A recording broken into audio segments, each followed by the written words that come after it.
Welcome back to the channel, folks. What I thought I would do today is something slightly different.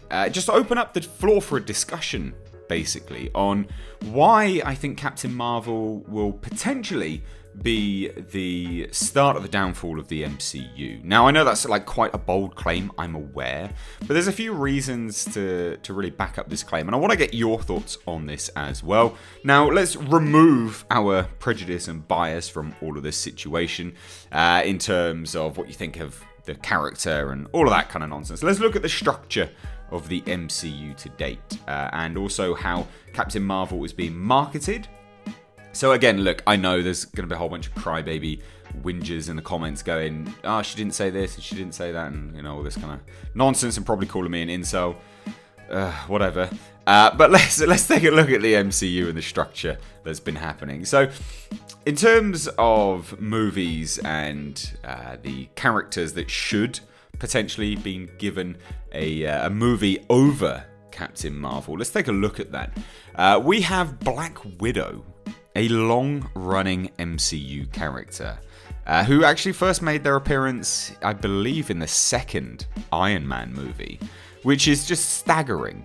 She's been included in so many of the Marvel movies. Absolutely, pretty much all of them now. She's had cameos in separate characters' movies. She's been in the Avengers movies, but she's not been greenlit, or until now anyway, her own movie, which is absolutely insane. And a lot of people touted that Scarlett Johansson doesn't have the charisma to carry a standalone film. And you're going to turn around and tell me that Captain Marvel does? Whatever you think of Scarlett Johansson and her political thoughts, which, if we're going to touch that subject, I don't agree with anything she comes out with. I think she's, you know, less to be desired in terms of her political thoughts. There, you know, if you're just comparing Captain Marvel and Black Widow as characters, Black Widow has earned her solo movie long before Captain Marvel, and she's also earned the admiration of all of the children that will now be kind of touted as admiring Captain Marvel. I mean, Black Widow has been in so many movies and portrayed herself and earned that kind of badass title long before Brie Larson's Captain Marvel has. So there alone is a huge misstep in Marvel's choices, I believe, anyway. And I think it's quite a hard argument to push against there, really. I think it's really difficult to say that she has not earned her solo movie long before Captain Marvel's Brie Larson has. But I also think, like I say, that Black Widow, Scarlett Johansson, has definitely earned the admiration of children because she's been portrayed as, you know, as a badass for so long. She's earned the right to call herself a badass. I think one of the massive missteps with Captain Marvel is going to be the fact that it's marketed as, oh, you know, her, or her and hero, and, you know, all of this is the massive standalone huge movie that's going to be, you know, the first MCU female-led movie. I think that's where there's a huge misstep, because you've got someone that's coming in and is being touted. You know, the reviews are in and people are saying absolutely Thanos needs to watch out. Which, when you're doing an origin story but also representing a character as being the, you know, the resolution to a 10-year culmination, it's quite bad. It's very Mary Sue-like. And again, we're just removing political bias from this scenario here, because we'll get to that in a minute, and boy have I got some things to say there. But that alone will distance your audience. You've spent 10 years culminating to this massive dude, this huge looming presence, this guy that will absolutely destroy everyone that you've grown to like for 10 years, right? And then in an origin story, you're representing this character as someone that can just destroy that in the next movie. Because that's what the reviews are saying. Thanos is done. That's what the reviews say, right? That he is absolutely done. People need to watch out. And yeah, Captain Marvel's going to be the be-all and end-all. And Kevin Feige has come out and said that, yeah, Captain Marvel is stronger than everyone. So in doing so, you undermine the 10 years, but then you also, from a narrative perspective, you remove the fact that, you know, why should I care now? You know, it's an origin story, and like, I've just wasted 10 years of my life. This person that's just going to rock up in this origin story is now going to go and destroy everything. Like, what? So there's that, which is a huge huge downfall, because where do you go from there? You've culminated in 10 years, ever building this presence that's going to destroy everyone, and bang, in one origin story, because that's what Captain Marvel is, you then show the resolution to it, which is a huge shame, I think, personally. I think that is one massive misstep for Marvel. Now, let's talk about the political stance on it all.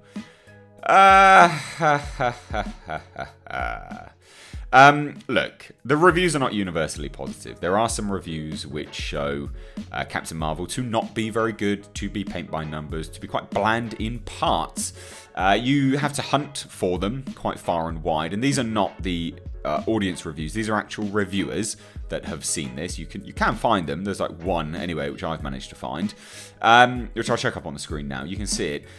So it's not universally liked, and I feel like the audience reaction will probably make or break this movie for sure. Unfortunately, Brie Larson has kind of white knighted, well, not white knighted, but Brie Larson has championed this whole thing as something much bigger than it needs to be.